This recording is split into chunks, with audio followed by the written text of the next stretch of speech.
네, 안녕하십니까? 네, 한 해가 마무리되어 가고 있는 12월입니다. 어떻게 한 해를 또 잘 마무리하고 계십니까?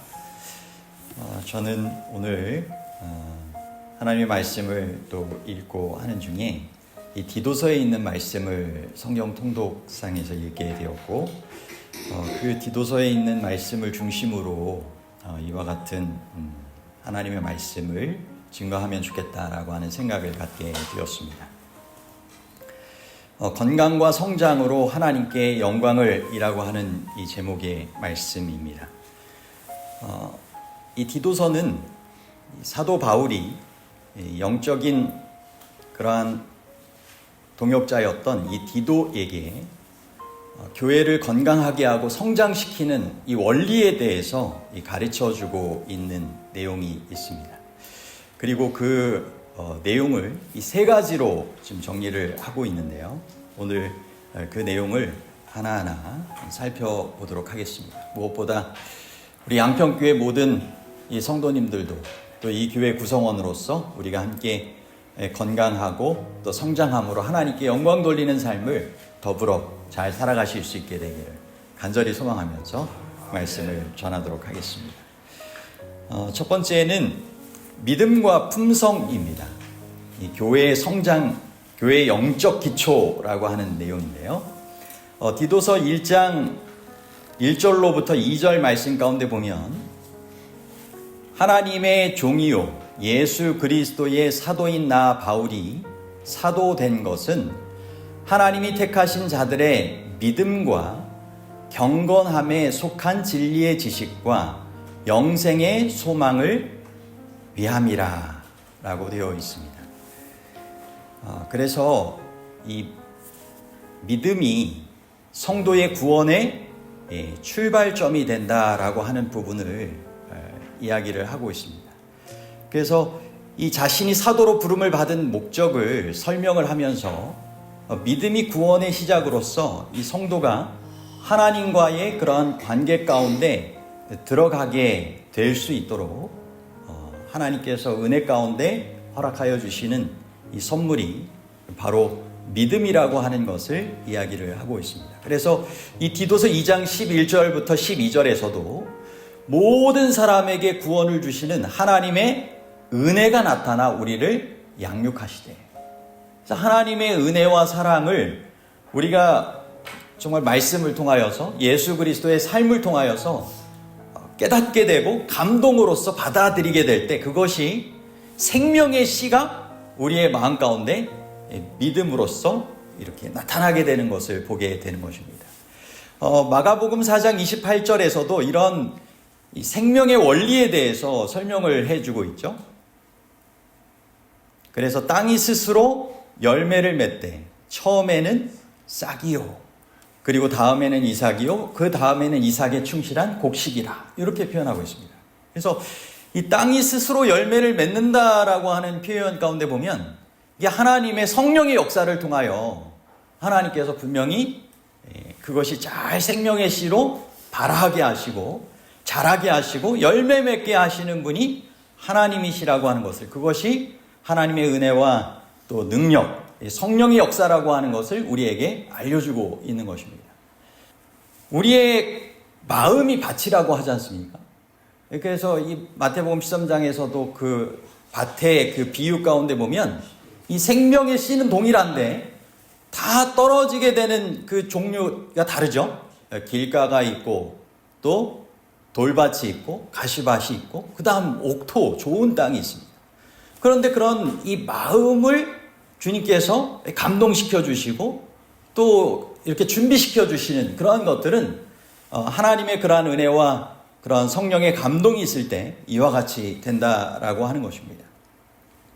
사도행전 2장 38절에 보면 베드로가 이르되 너희가 회개하여 각각 예수 그리스도의 이름으로 침례를 받고 죄사함을 받으라. 그리하면 성령의 선물을 받으리니 라고 되어 있습니다. 그래서 우리가 영적으로 정말 생명의 원리가 되기 위해서는 예수 그리스도에 대한 이 복음, 그 은혜, 그 능력을 우리가 마음 가운데 받아들이고 그것을 통하여서 우리가 회개하고 죄사함을 얻게 되는, 여기 보면 이 침례라고 되어 있는 어떤 면에선 이 물의 침례와 함께 성령의 침례라고 할 수 있는 그런 예수 그리스도를 마음 가운데 계속적으로 모셔드리는 그러한 삶을 통하여 주님 안에서 죄의 용서를 받고 죄 가운데 승리하는 삶을 살아갈 수 있도록 인도하여 주시는 생애를 매일같이 살아가야 한다라고 하는 것을 우리에게 알려주고 계시는 것입니다. 히브리서 12장 2절에서도 믿음의 주요 또 온전하게 하시는 이인 예수를 바라보자. 그래서 예수님은 믿음의 창시자이시고 유지자가 되시고 완성자가 되시는 그런 주님이심을 생각을 해보게 되는 것입니다.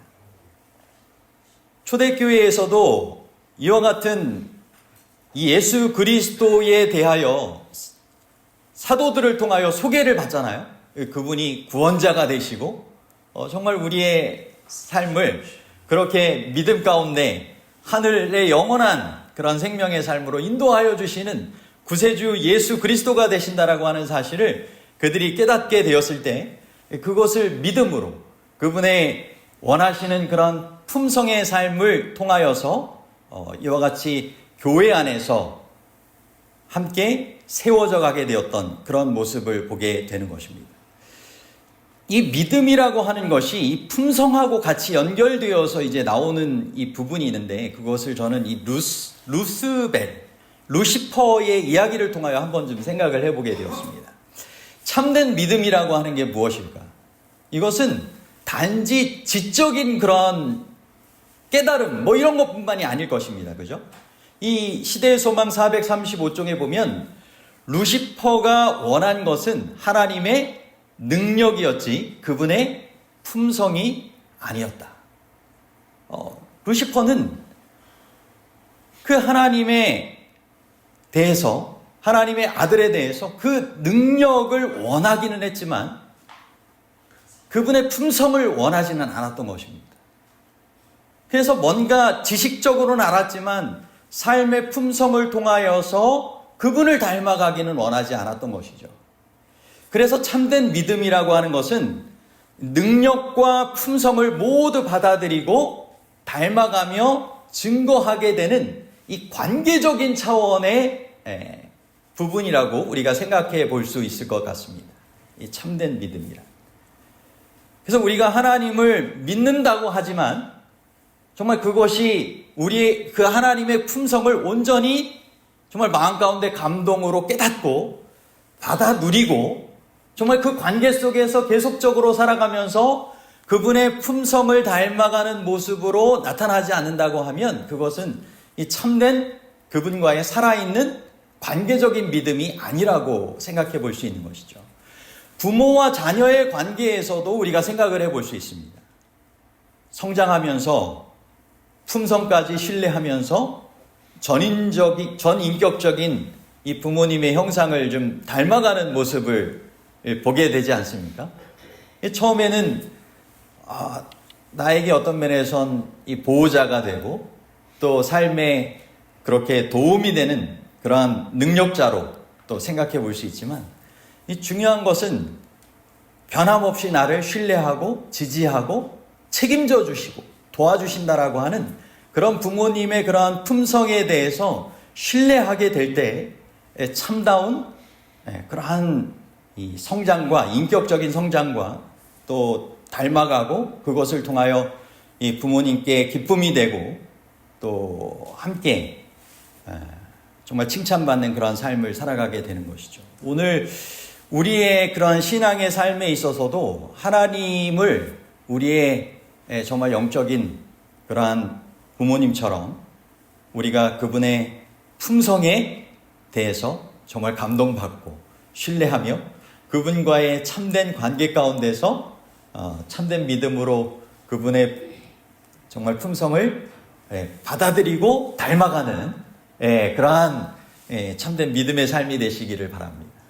이것이 어떤 면에선 겨자씨의 그런 비유에서 나타나는 것처럼 우리가 주님 닮은 품성으로 정말 그렇게 참된 믿음의 삶을 살아가면 어떤 면에서는 우리가 예언의 신에도 나오지 않습니까? 참된 그리스도인으로서 살아가는 한 사람이 있는 곳에 주님께서 그렇게 변화되고 정말 그렇게 주님 감동받고 그렇게 신앙을 받아들이게 될 수 있는 사람들을 허락하여 주실 수 있게 되는 것입니다.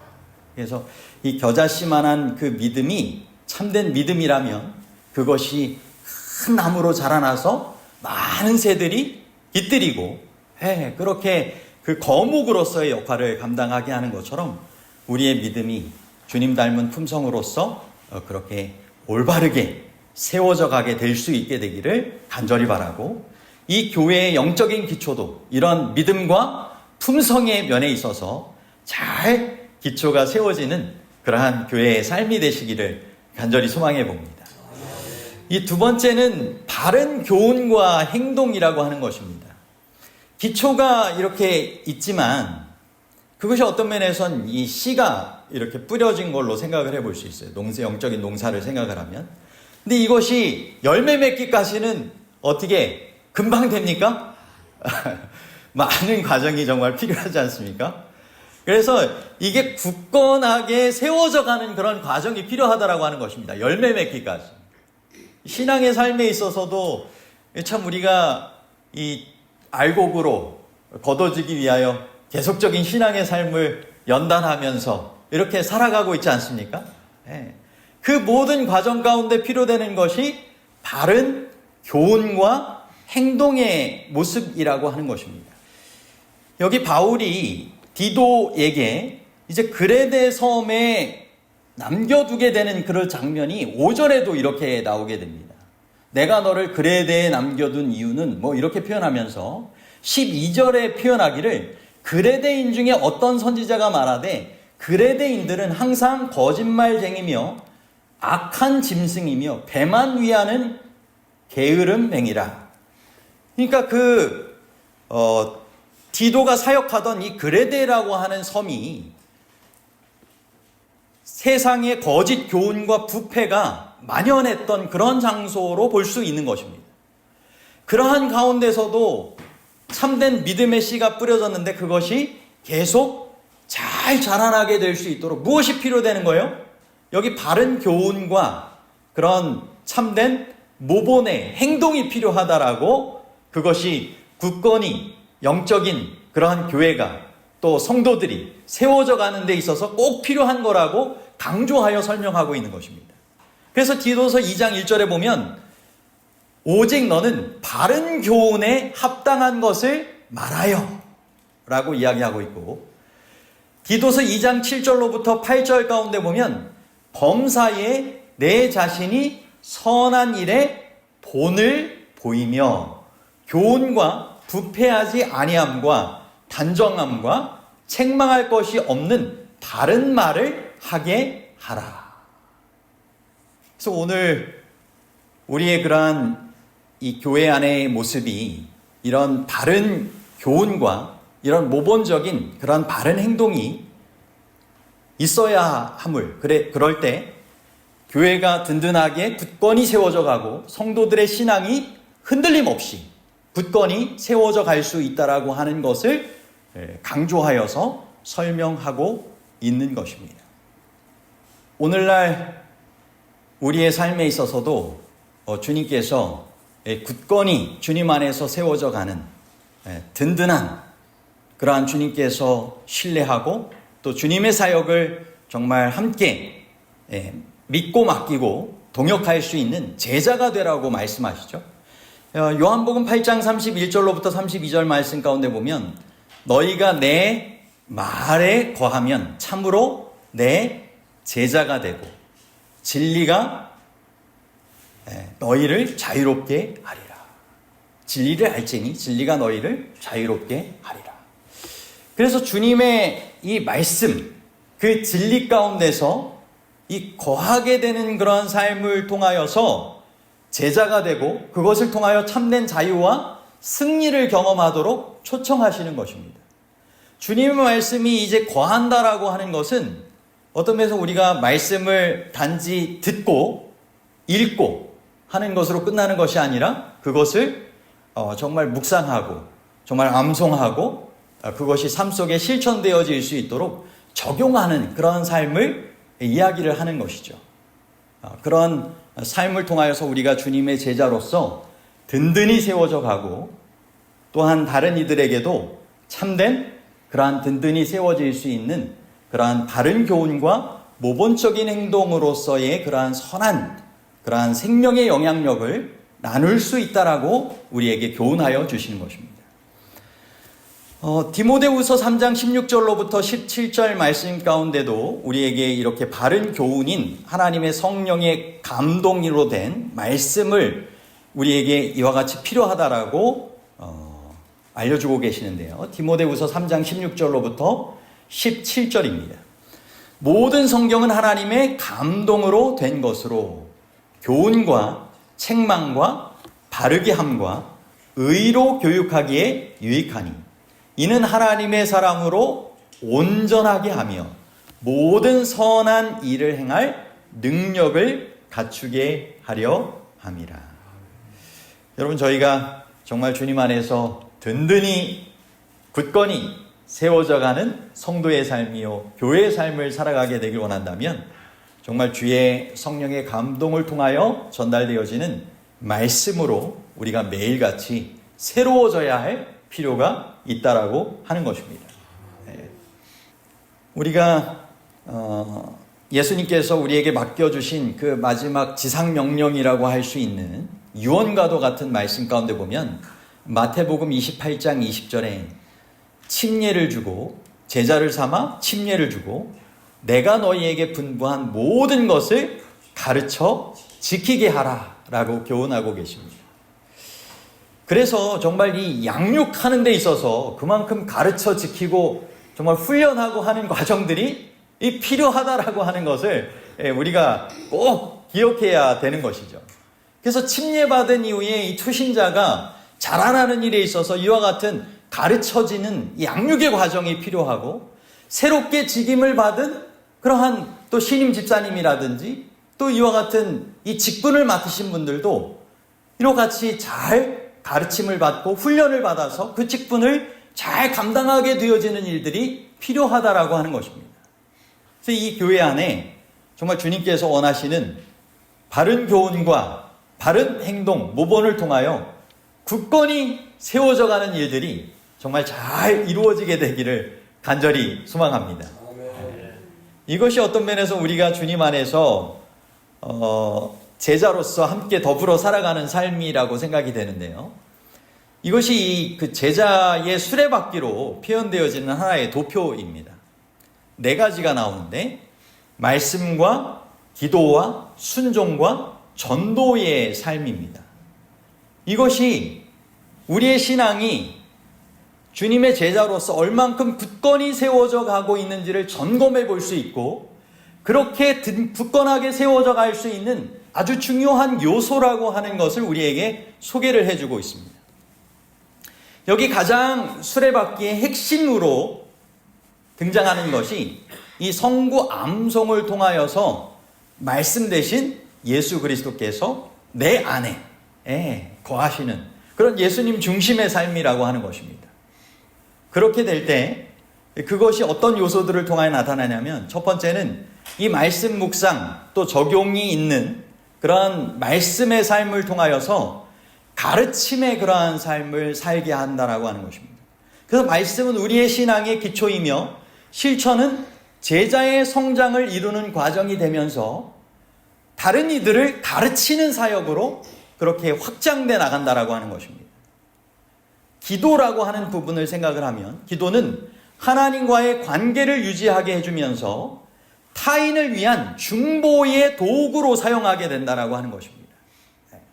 그래서 우리가 기도를 통하여서 다른 이들을 위하여 중보하여 기도할 때 그것이 정말 주님과의 관계를 그 사람이 더 친밀하게 맺게 하고 영적으로 승리하게 하는 데 있어서 아주 귀한 힘이 된다라고 하는 것이죠.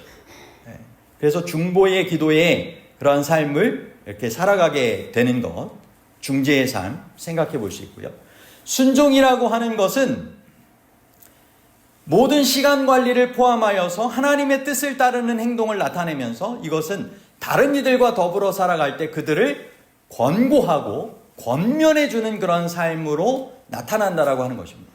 삶을 통하여서 내가 이와 같은 순종의 삶을 살아가는데 함께 더불어 살아가자고 하는 그런 권고, 권면의 그런 조언의 삶을 살게 하는 것이죠. 그리고 다음 전도라고 하는 것은 이 복음을 개인적인 그런 간증을 포함하여서 삶의 이런 품성을 통하여서 또 이러한 모습을 통하여서 나누면서 이 제자의 사명을 완수하기 위하여 더 다른 이들과 더불어 복음 전도, 공중 전도의 그와 같은 일들을 하게 되는 그러한 삶으로 나타나는, 그래서 이 제자의 사명이 완수되는 그러한 열매로 이런 전도의 부분을 우리가 생각을 해볼 수 있겠습니다. 그래서 이런 바른 교훈과 행동을 통하여서 우리가 제자로서 또 교회로서 굳건히 세워져 가야 된다라고 하는 것을 우리에게 권면해서 말씀해 주고 계시고요. 마지막으로는 이 질서와 열매라고 하는 것입니다. 우리가 연합과 이 시너지의 부분을 좀 생각을 해볼 수 있는데요. 요즘 우리나라에도 얼마나 질서가 연합이 필요한지를 좀 생각을 해보게 되는 때에 살아가고 있는 것 같습니다. 이 질서가 없을 때 어떻게 될까요? 정말 어수선하고 너무 크나큰 손실이 계속적으로 나타나지 않습니까? 네. 그래서 참된 이런 질서가 국가에도 필요하고 교회 안에도 필요하다라고 하는 것이고, 그것이 더 풍성한 바람직한 열매를 맺는 데 있어서 그만큼 중요하다라고 하는 것을 우리에게 알려주고 있는 것입니다. 우리의 몸의 원리에도 마찬가지죠. 우리의 몸이 건강하려면 서로 기능이 다 조화롭게 역할들을 해야 되지 않습니까? 네. 어느 곳은 정말 튼튼하고 한데 어느 쪽이 약하면 약한 곳에 문제가 생기게 되는 것이고, 한쪽은 암세포들도 마찬가지잖아요. 암세포들도 소통을 안 한다는 거 아니겠습니까? 모든 영양분은 자기만 혼자 갖고 막 나누지 않는 거잖아요. 그래서 이와 같은 이 서로 질서와 조화가 그만큼 필요하다라고 하는 것입니다. 연합이. 영적인 생명의 원리, 교회의 그러한 성장의 원리, 열매 맺는 원리에 있어서도 마찬가지로 이와 같은 이 질서와 열매가 필요하다라고 하는 것을 생각을 해보게 됩니다. 우리가 농사를 지을 때도 마찬가지 않습니까? 밭농사를 지을 때도 열매가 잘 맺으려면 이 전정이나 이런 가지치기를 통하여서 열매로 잘 맺어질 만한 것들이 이렇게 질서 있게 잘 이렇게 돼야 되잖아요. 그냥 가만히 놔두고 우죽순 여기저기 하게 되면 이 좋은 정작 열매 맺어야 될 것들이 더 좋은 열매로 못 맺지 않습니까? 그만큼 정말 농부의 손길이 필요해진다라고 하는 것을 저도 이제 올해를 통하여서 더 경험을 좀 해보게 되는데, 여러분 농사 지시면 다들 이렇게 느끼실 거라고 생각이 됩니다. 포도에서도 마찬가지죠. 포도 농사를 지을 때도 더 이렇게 풍성하게 열매 맺지 못할 것들은 이렇게 전정 가지치기를 해줄 때 열매 맺어야 되는 그것들이 더 굵은 그런 포도송이로 잘 맺혀져 가는 것이죠. 디도서 1장 5절 말씀 가운데 보면, 내가 너를 그레데에 남겨둔 이유는 남은 일을 정리하고 내가 명한 대로 각 성의 장로들을 세우게 하려 함이니, 이렇게 했습니다.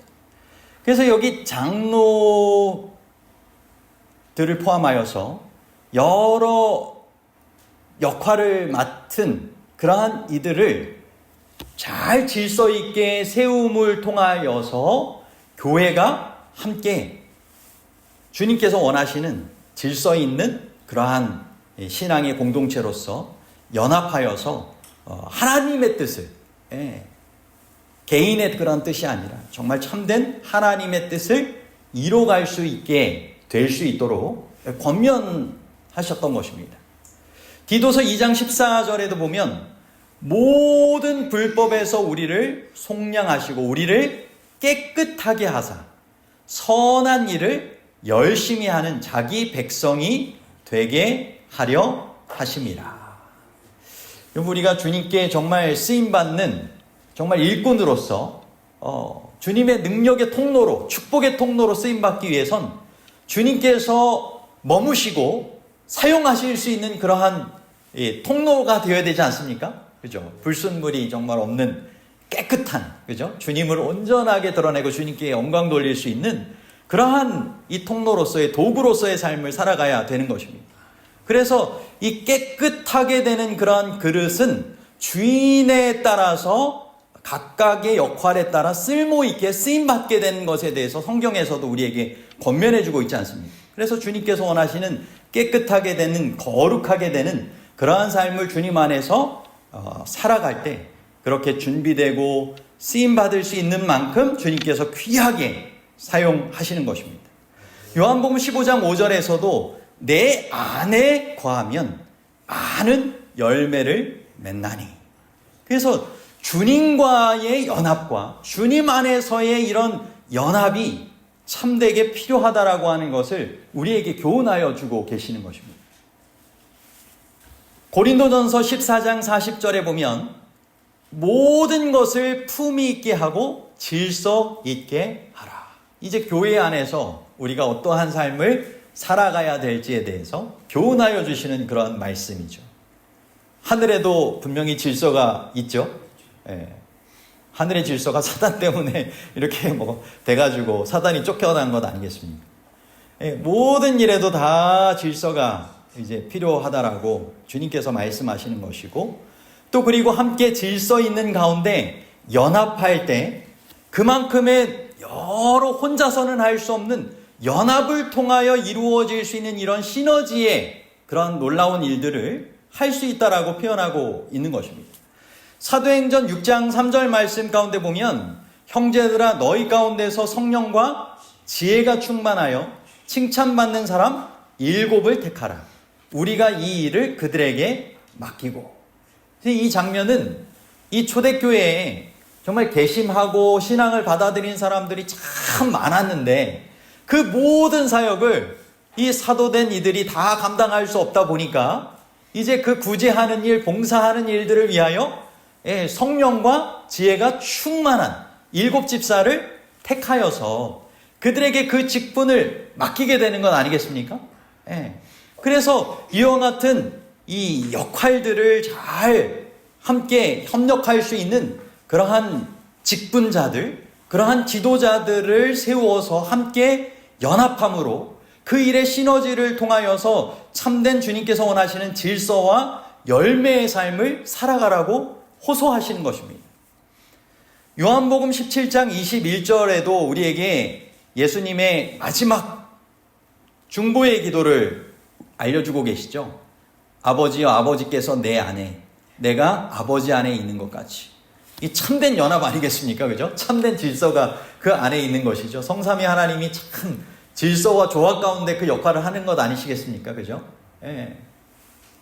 서로를 위하면서. 그렇게 하듯이 그들도 다 하나가 돼요.